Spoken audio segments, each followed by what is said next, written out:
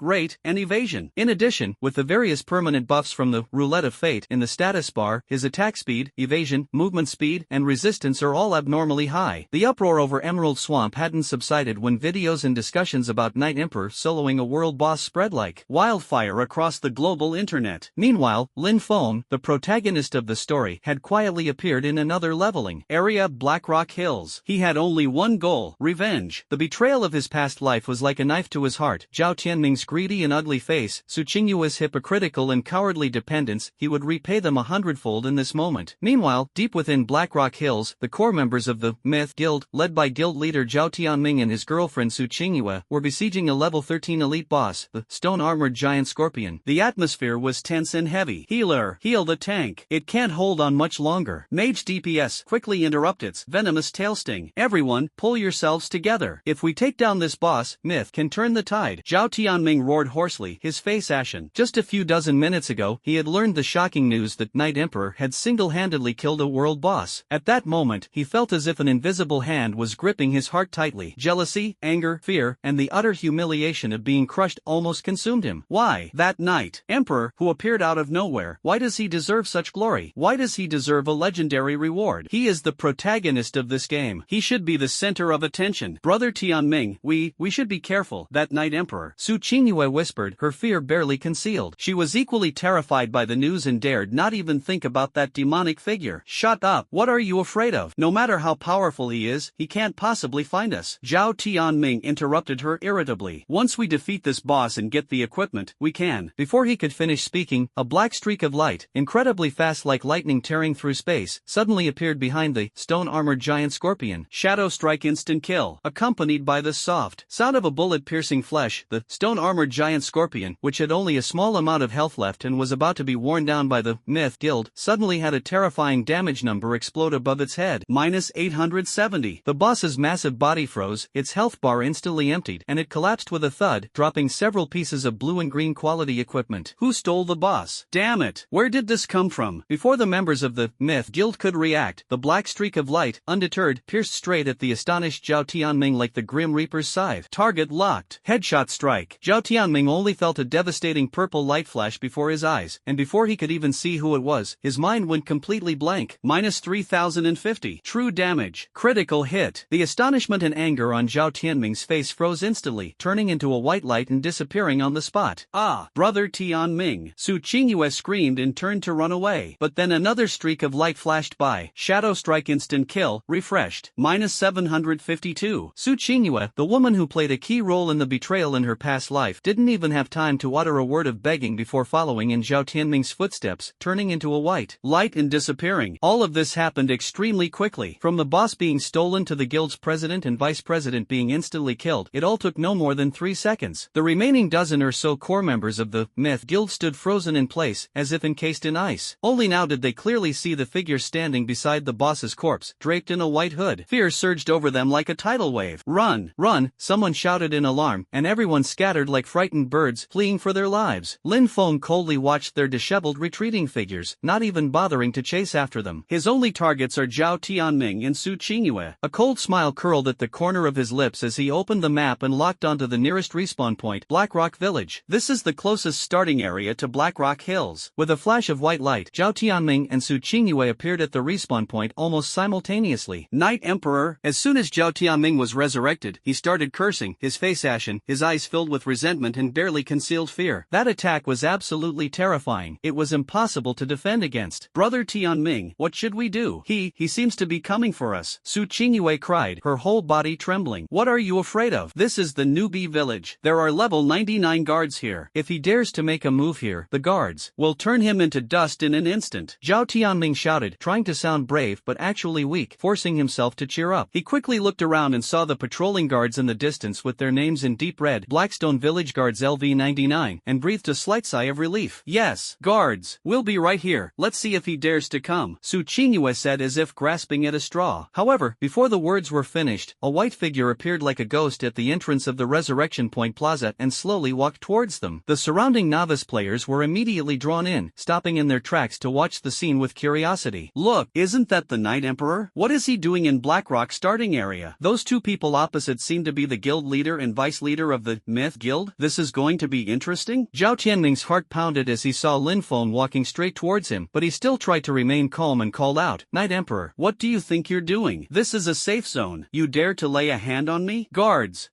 come quick. He even tried to approach the guards. Sure enough, the two level 99 guards immediately noticed the commotion, mechanically turning to stare at Lin Feng. Their crimson eyes locked onto the revolver in his hand, their halberds slightly raised, and the system immediately issued a warning. Warning, Blackrock Village is a safe zone. All PvP activities are prohibited. Please cease hostile behavior immediately, or you will be severely punished. Without hesitation, Lin Feng aimed his revolver directly at his enemy. In his eyes, the guard's status instantly changed from yellow, neutral, to red, hostile. Seeing this, Zhao Tianming and Su Qingyue grinned with glee. Ha, see that? Night Emperor, try moving again if you dare. The onlookers held their breath, eager to see how this legendary figure would handle the situation. Forcing their way into the safe zone? That was suicidal. Level 99 guards were now practically invincible. Even the Night Emperor, no matter how strong, couldn't withstand a single blow. However, Lin Feng merely glanced coldly at the two guards radiating immense pressure, a barely perceptible sneer playing on his lips. Before fate, they were nothing but ants. Destiny, activate. Lin Feng silently chanted. Target, Blackstone Village Guards, hostile. Edited to, Blackrock Village Guard, friendly. The two LV-99 guards, who had been menacing and ready to attack at any moment, suddenly stopped. The crimson light in their eyes quickly faded, turning into a gentle blue. They lowered their halberds and even nodded slightly to Lin Feng. Then they turned around and continued their patrol, completely ignoring Lin Feng, who was standing right in front of them, and the terrified Zhao Tianming and Su Qingyue. Zhao Tianming's sinister smile froze. The color drained from Su Qingyue's face instantly. All the players watching were so shocked their eyes almost popped out. What's going on? The guards are gone? They're actually being so friendly to Lord Night Emperor? Impossible. How did he do that? Controlling NPCs? My god, this game can actually be played like this? The last glimmer of hope in Zhao Tianming and Su Qingyue's hearts was completely shattered. As they watched Lin Feng approach step by step, it was as if they were seeing a demon god crawling out of hell. No, don't come any closer. Su Qingyue was so frightened that she collapsed to the ground, tears streaming down her face. Night Emperor, what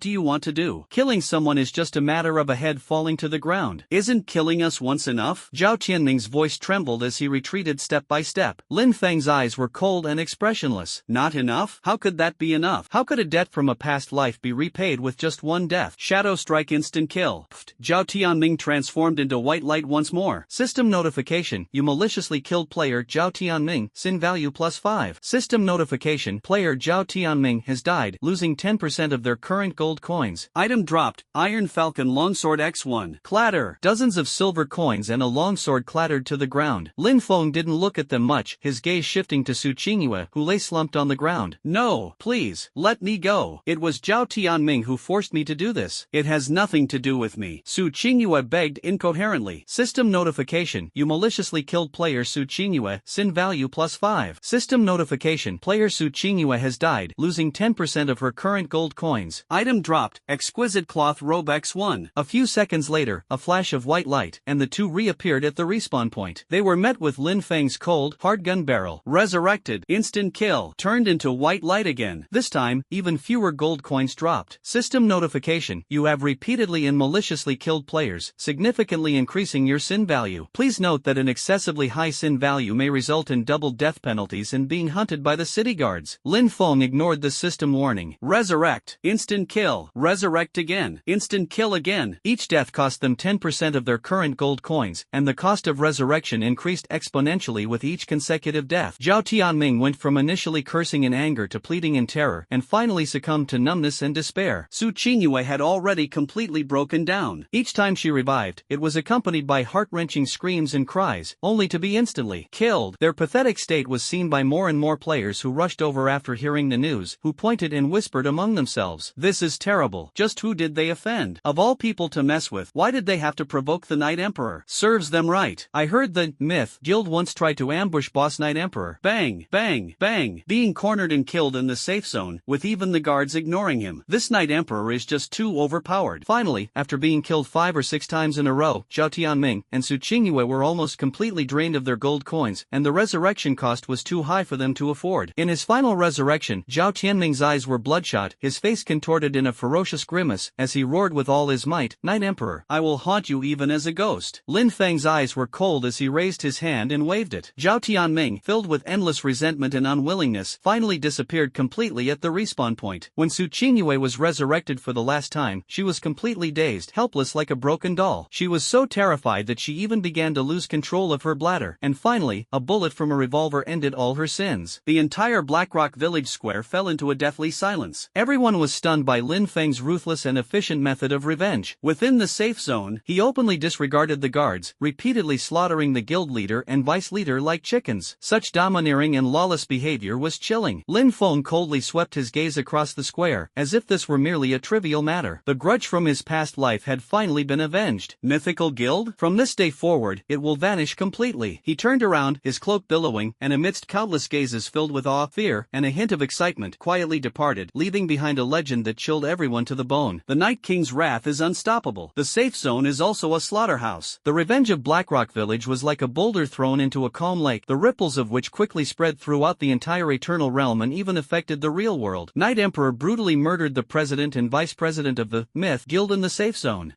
Even the level 99 guards ignored him and treated him with great respect. Has he figured out the rules of this game? Or can he change the rules? This is no longer a technical issue. Is it a bug? Or some kind of hidden privilege? Numerous posts speculating and analyzing flooded various forums. The named Night Emperor is completely shrouded in a mysterious and terrifying aura. He not only possesses overwhelming strength but also seems to wield some kind of power that transcends the rules of the game. Just then, a message from an unknown source added fuel to the already boiling situation. Breaking news! The stone tablet inscription in a certain secret realm of Eternal God Realm has been deciphered. After the level 25 main city system is unlocked, the real world synchronization function will be launched. Players can redeem some of the power, skills, and even items obtained in the game to the real world through a specific method. This news was like a nuclear bomb exploding, instantly setting the world on fire. Games are no longer just games. It is the ladder to the extraordinary. The first one to stand on these steps was naturally the Night Emperor, becoming the focus of everyone's attention. My god, if this is true, then wouldn't the Night Emperor become a real-life Superman? Gunsmanship, shadow strike instant kill, and that insane poison immunity healing? I can't even imagine it in reality. We must find him. The Chinese government has definitely taken action. This is absolutely a national strategic asset. Other countries are definitely going to be uneasy too, especially those that have their eyes on China. The online discussions were incredibly heated, while the undercurrents in the real world were even more turbulent. Lin Feng, at the center of all this, seemed to be completely detached from it all. He had just disposed of a large amount of equipment through Qin Shuiyuan's channels, especially the various purple equipment that had piled up in his backpack after killing the world boss, Abyss Hydra. Night Emperor, the equipment you're dropping is just too